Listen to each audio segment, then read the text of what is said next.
Alam niyo po mga kaistorya, para bagang merong isang higanteng natutulog sa ilalim ng kalupaan ng Pilipinas na kapag ka ito po ay nagising at gumalaw, ay maaari po itong kumitil sa buhay po ng 60,000 katao na mga Pilipino, at kung ito po ay bumangon, ay maaari pa po itong lumikha ng lindol na aabot po sa magnitude 8 or intensity 8, at maaari pa pong gumawa ito ng higanteng tsunami na aabot sa 10 metro ang taas.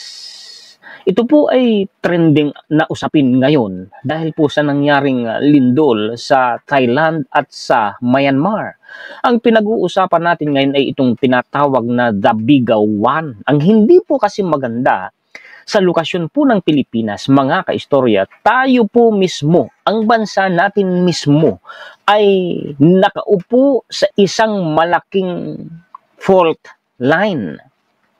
Yan pong fault line, mga kaistorya, yan po ay isang bahagi ng kalupaan na naghahati sa dalawang parte ng ilalim ng lupa.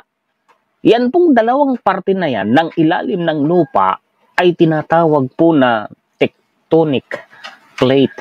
Kapag gumalaw po ang dalawang tectonic plate, nagbanggaan o kaya naman ay nagkiskisan, ano po mga kaistorya, lumilikha po yan ng isang lindol. At kung sa dagat mangyari ay lumilikha yan ng tsunami. Yung binabanggit ko na hindi maganda sa lokasyon ng Pilipinas, tayo po ay literal na nasa ibabaw ng higanteng tectonic plate sa karagatan na tinatawag po na Eurasian plate at Pacific plate. At ito pa ang hindi maganda. Sa mismong ibabaw ng kalupaan ng Pilipinas, mula po Luzon hanggang Mindanao, ay tad-tad po ng fault lines. Totoo yan, mga kaistorya. Yan po ang ipapaliwanag natin ngayon. Pakishare po at pakilike, at sa mga bagong viewers po natin, kung gusto ninyo ang ganitong klase ng content, ay maaari po kayong mag-subscribe. Palakihin ko na po, mga kaistorya, ang atin pong mga references. Sabi po dito ni JW News Online, the big one could have a death toll of 50,000. Ayon umano yan sa PhilBolks, mga kaistorya. Pero ang totoo, nung nakaraang taon ko pa po, may mga nababasa na akong ganitong article, at ang sinasabi po, mga kaistorya, kagaya po nito aabot umano sa 60,000 fatalities. Ayan po ay tao. Yung fatalities na yan, ibig sabihin, aabot sa 60,000 katao ang posibleng matudas kapag ka nagkaroon ng lindol, at aabot naman sa 120,000 katao ang maaari pong mawala kapag nangyari ang isang 7.2 magnitude na lindol dito sa Pilipinas. Yan nga po yung tinatawag na The Bigaw 1. Metro Manila pa lamang po yan mga kaistorya. Sabi pa dito, 168,000 na buildings ang posibleng magiba, bumagsak, mag-collapse. Isa-isahin natin ito at literal, sa ipapakita ko sa inyong mga references ngayon, literal na isa-isa yung mga barangay na posibleng maapektuhan ng The Bigaw 1 na yan. Ang sabi dito, unahin natin ito. Ito yung pinaka-latest A death toll of more than 50,000 and at least 12% of residential buildings heavily damaged. These are among the sobering statistics experts forecast should the big one, a 7.2 magnitude earthquake, hit the national capital region and nearby areas. Ang masaklap, mga kaistorya, ang binabanggit kasi dito 7.2 magnitude lamang.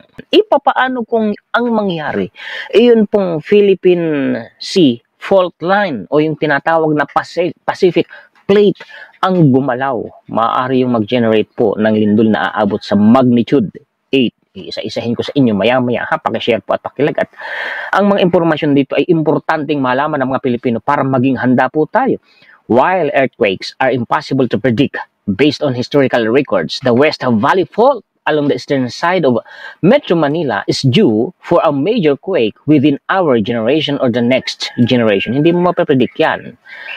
Posibleng ngayong henerasyon natin o lahi natin sa susunod na henerasyon mangyari, o malay mo, bukas o makalawa, Walang makakaalam niyan.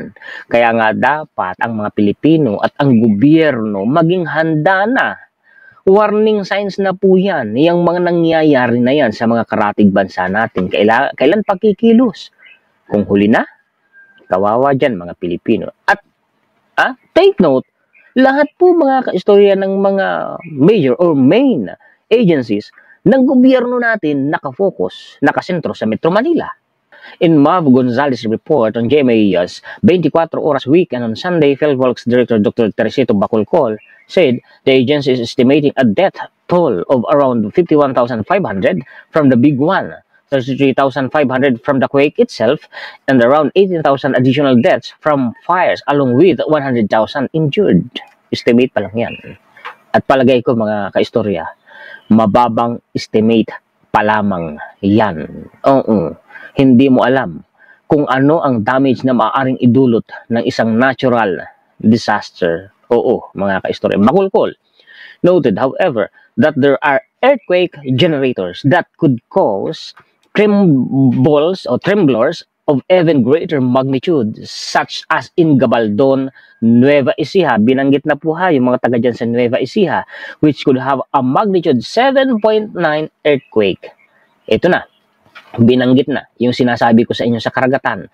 The Philippine Trench, which could affect Eastern Samar and cause 8 to 9 meter tsunami waves. And the Manila Trench, which would generate a magnitude 8.2 earthquake. May binabanggit ditong trench. Manila Trench and Philippine Trench. Yan po ay mga malalalim na bangin sa ilalim ng karagatan na ang nagdulot niyan ay yung dalawang tectonic plate nagbabanggaan o nagkikiskisan sa ilalim po ng karagatan. Ipapakita ko sa inyo mamaya dahil may mga visual ako naman dito na references. The Philippines was previously hit by a magnitude 8.1 earthquake in 1976. Panahong Marcos Sr. po ito, mga kaistorya, which primarily affected Cotabato, leaving 8,000 dead. May nangyari na pala sa Pilipinas.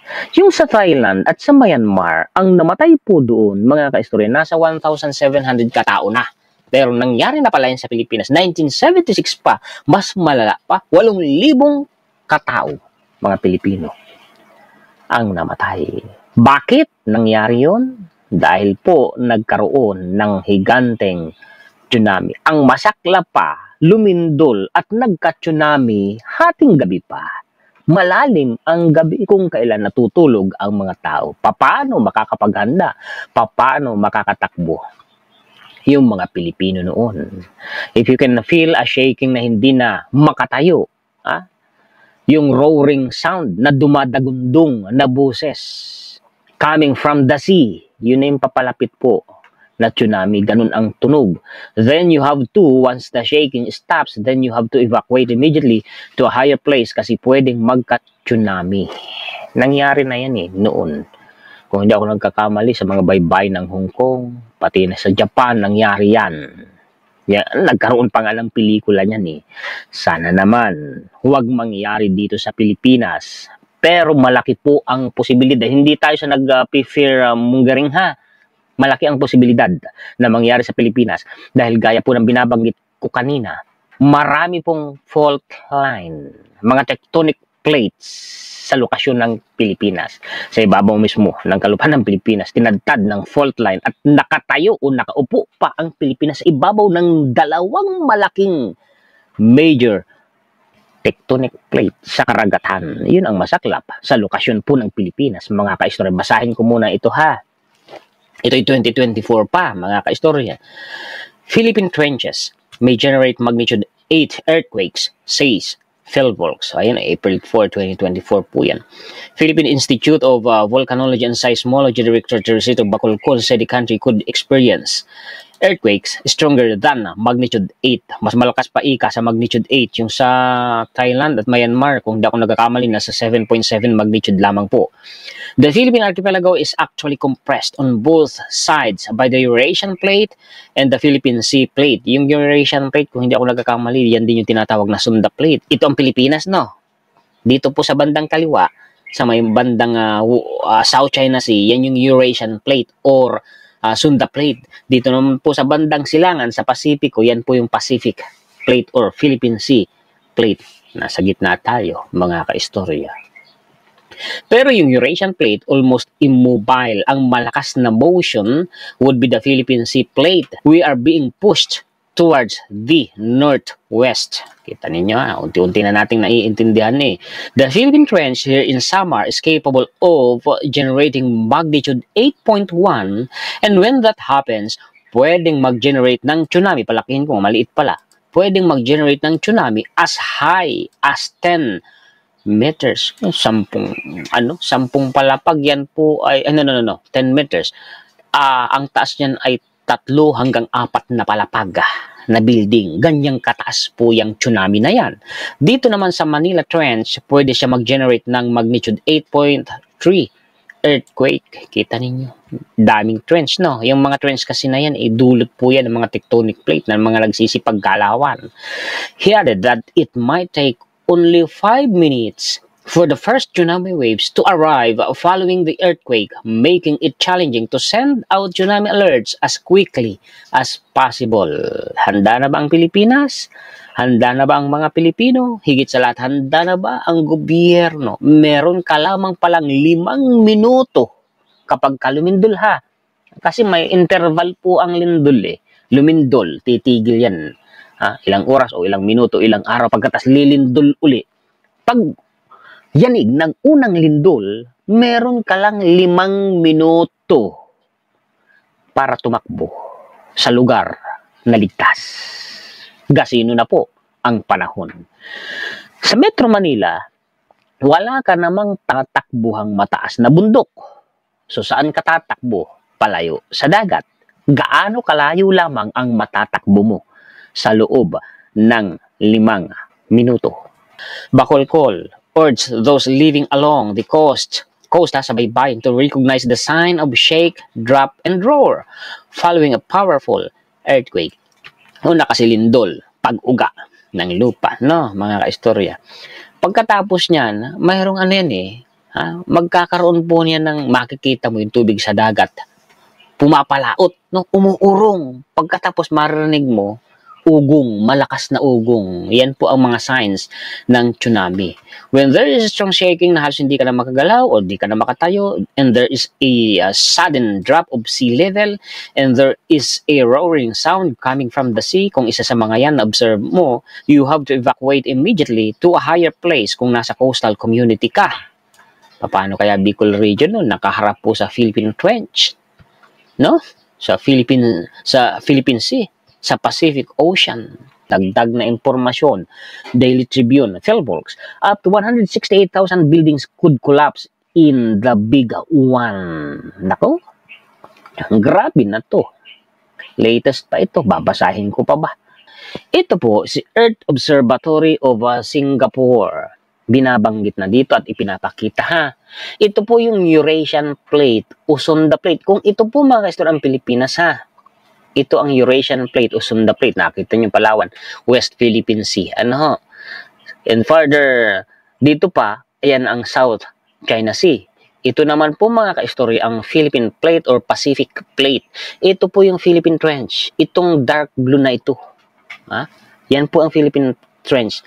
Ang lalim po ng Philippine Trench na yan ay nasa 10.5 kilometro. Napakalalim. Kung mapapansin ninyo, may papailalim po dito. Ito po ay isang bukod na tectonic plate or oceanic plate or oceanic crust. Ito namang isa ay plate din po ito. Kung mapapansin niyo nagbabanggaan po yan o nagkikiskisan. Yung isa pumapailalim, yung isa naman ay pumapaibabaw. Yan po yung naging dahilan kaya nagkaroon ng Philippine Trench. Okay, nagiging malinaw na sa isipan natin ha, mga kaistorya. Ito pa. Isa pa po itong referensya sa ResearchGate. Ito naman po, mga kaistorya, ay yung aerial, no? Sa ibabaw ng mapa ng Pilipinas. Itong itim na guhit na ito, yan yung Philippine Sea Plate. Nandyan din po ang Philippine Trench. Itong mga pulang linya na ito, sa ibabaw ng mapa o ibabaw ng kalupaan ng Pilipinas, yan po yung fault line na bumabaybay mula Luzon hanggang Mindanao. Napapatunayan ko na sa inyo yung mga sinasabi ko na totoo. Ito pa po, ang sabi naman po dito mga kaistorya ni Phil Volks, large-scale digital mapping of the Philippine fault zone based on aerial photograph interpretation. The 1,200 km long Philippine fault zone, haba no, kaya pala mula Luzon hanggang Mindanao bumabaybayan kasi 1,200 kilometers palang haba niyan, is a major tectonic feature that can transect the whole Philippine archipelago from the northwestern Luzon to southeastern Mindanao. Yan na yan sinasabi ko sa inyo. Yun ang masaklap sa lokasyon ng Pilipinas. Sa ibabaw ng kalupaan, puro fault line mula pa Luzon hanggang Mindanao. Hindi pa yun, isang linya pa lang nakikita ninyo. Mamaya may ipapakita pa akong nagsangasangang fault line. Labas ka naman ng kalupaan ng Pilipinas, karagatan, Pasipiko. May major tectonic plate na kayang mag-generate ng hanggang 8.1 na magnitude na lindol.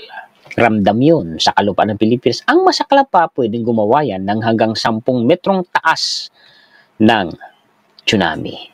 Nako, mag-ready na po. Mas maganda na yung handa. At kung magpapagawa ng bahay, siguraduhin matibay. Eto na.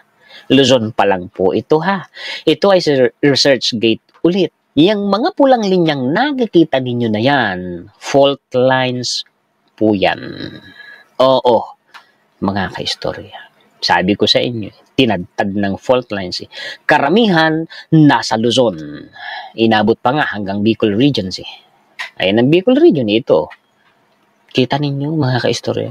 Ayan yung mga taga Central Luzon. Actually, meron po dyan sa may Bataan, sa may Pampanga, sa Nueva Ecija, sa Zambales, at literal dyan sa Iba. Zambales, yung Iba fault line, meron po dyan. Oo, mga kaistorya. Tuloy pa natin. Meron pa kasi. May gusto pa akong ipakita Yung mga listahan ng mga lugar. Literal na mga syudad, mga barangay na apektado. Dinaanan mismo ng East and West Valley Fault list Malinaw naman na mababasa. Government PH. Sige, baba tayo para malaman natin. East Valley Point. Valley Fault. The Valley Fault System, an active fault in the Greater Metro Manila. Kita ninyo, Greater Metro Manila. Nakasentro, Metro Manila The AVF, o East Valley Fault, about 10 km long and traverses the municipalities of Rodriguez and San Mateo in Rizal Province. The fault can generate an earthquake with a magnitude 6.2 that may result to a very destructive ground shaking with intensity 8 on the Phil-Volks earthquake intensity scale in the epicentral area. Binanggit Rizal Province. The West Valley Point is approximately 100 km and transects portion of Quezon City. Binanggit na Quezon City, Marikina City, Pasig City, Makati City, Taguig City, Muntinlupa City, and provinces of Bulacan, Rizal, Laguna, and Cavite. Palakihin ko pa. The fault, asa na ba ako? Mga kaistorya kanina. The fault, tayo kanina, the fault, ito na, can generate an earthquake with a magnitude of 7.2 that may result to a very destructive ground shaking with intensity 8, so on and so forth. Kita niyo, binanggit na. Eto na, yung mga barangay. Screenshot nyo na, baka kasama po ang tirahan ninyo List of barangays traversed by the West Valley Fault, Metro Manila NCR, Quezon City, halos buong Quezon City. Pag ginilindol ang Metro Manila, buong Metro Manila, wala nang pipiliing barangay dyan. Marikina City, Pasig City, Makati City, Taguig City, Muntinlupa City, Bulacan, Laguna, Cavite, imposibleng hindi madadamay ang Zambales, Bataan, Nueva Ecija, at saka po ang Batangas. Imposibleng hindi yan maramdaman. Sa mga probinsya na yan, bumabaybay po dyan yung binabanggit ng Phil-Volks kanina na 1,200 kilometers na haba ng fault line. Eto pa, dagdag ko pa po. Preliminary studies of the structural characteristics of the Lubao Fault Pampanga yung Lubao, kung hindi ako nagkamali. Sa Bataan din yan eh. Dumadaan yan sa Bataan. Structural characteristic of the Lubao Fault using 2D high-resolution shallow seismic reflection profile. Dito mo na mababanggit eh. Province of Pampanga, Bataan, binabanggit na ha, include the East Zambales and Iba Fault. Sabi ko sa inyo, may umubupasan siya gising ni mga kapitbahay ko. Ayan, ang mga impormasyon, balita, kuro-kuro, opinion, kritisismo, komentaryo na maibabahagi sa inyo ngayon ng inyong kaistorya. Maraming salamat po sa inyong panonood, mga kaistorya. Pakishare po at pakilahik. Muli, ako po si Juan Historiador, ang tagakwento ng totoong istorya ng kasaysayan na nagmamalasakit sa kapwa ko Pilipino at nagmamahal sa bayang ito, ang bansang Pilipinas.